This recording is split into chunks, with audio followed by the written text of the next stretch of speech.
আমি অরণ্য, একজন শখের ছবিয়াল। এই ইট পাথরের যান্ত্রিক শহরে আমার চোখ দুটো খুঁজে বেড়ায় একটা সুন্দর মুহূর্ত, আর এর জন্যই আমার আপ্রাণ চেষ্টা।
এক্সকিউজ মি, যদি কিছু মনে না করেন একটু কথা বলতে পারি আপনার সাথে? জি বলেন। আমি এদিক দিয়ে যাচ্ছিলাম, অনেকক্ষণ ধরে এখানে ছিলাম, বেশ অনেকক্ষণ ধরে খেয়াল করছি আপনি এখানে বসে আছেন। আপনি কি কারোর জন্য অপেক্ষা করছেন?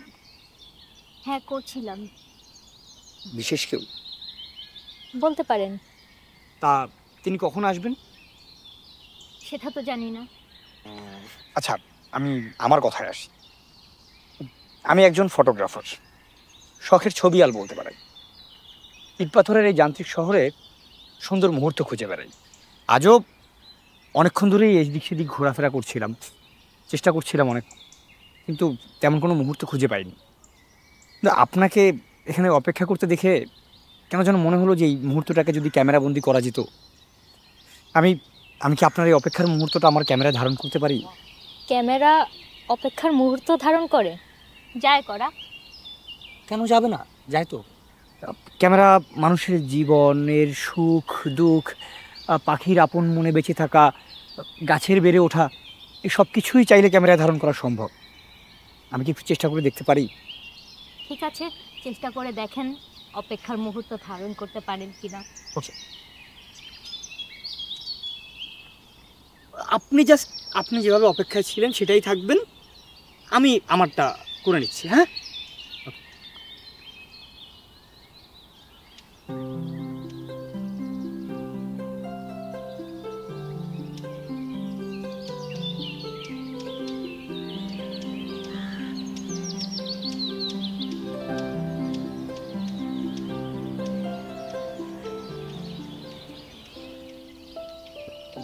ইফ ইউ ডোন্ট মাইন্ড, আমি কি একটু বসতে পারি?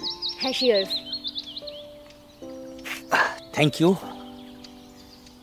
আচ্ছা, এখানে ঠিক কতক্ষণ ধরে অপেক্ষা করছেন আপনি? বেশিক্ষণ না, এই তো প্রায় 3 ঘন্টা। মানে আপনি কি শিওর সেই লোকটা আসবে? আমি জানি না তো। এভাবে আর কতক্ষণ করবেন এই অপেক্ষা? সূর্যটা অস্ত যাক, সন্ধে হোক। গত 4 বছর ধরে তো এভাবেই চলে আসছে। 4 বছর? হোয়াট? এটা কি করে সম্ভব? আরে আপনি এখানে অপেক্ষা করছেন, আমি সেই মুহূর্ত ধারণ করছি, এইগুলো দেখতে দেখতে আমি বিরক্ত হয়ে গিয়েছি। আর আপনি কি না ভাই, একটা মানুষ কি করে পারে 4 বছর ধরে কারোর জন্য অপেক্ষা করতে, তাও আবার দিনের পর দিন, ঘন্টার পর ঘন্টা? 10 মিনিটেই আপনি ক্লান্ত, বিরক্ত হয়ে গেছেন আমাকে অপেক্ষা করতে দেখে। আচ্ছা, আপনার ক্যামেরা এটা তো মুহূর্ত ধরে রাখতে জানে, কিন্তু আপনি কি একটা মুহূর্তের অর্থ বুঝেছেন? একটা অপেক্ষা,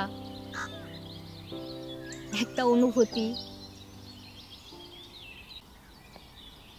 আপনার এই ক্যামেরা কি ধরে রাখতে জানে সেটা?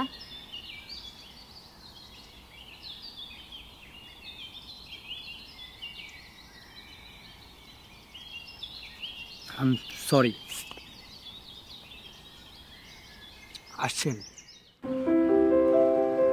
এভাবেই একটি দুটি অথবা সহস্রাধিক মৃত সত্তার গল্প চাপা পড়ে গিয়েছে অবলীলায়। তুমি, আমি আর আমরা হেঁটেছি দীর্ঘ সে পথে, কখনো রাতে, কখনো গধূলিতে। খুঁজেছি হারিয়ে যাওয়া গল্পের মধ্যে অনন্য এক গল্প। আমরা পথ হেঁটেছি, ক্লান্ত হয়েছি। শেষে তোমরা ফিরে গেছো তোমাদের নরম বিছানায়। আমি ফিরিনি। আমি খুঁজেছি, আমি শুনেছি সেই গাঢ় আধারে নীরবতার করুণ আর্তনাদ। আমি লাল চোখে অন্ধকারের বুক চিরে দেখেছি নীলচে আলোর রেখা। কত স্বচ্ছ, কত মোহনীয় সে আলো। আমি দাঁড়িয়ে থেকেছি নির্বাক হয়ে। আমি দাঁড়িয়ে থেকেছি।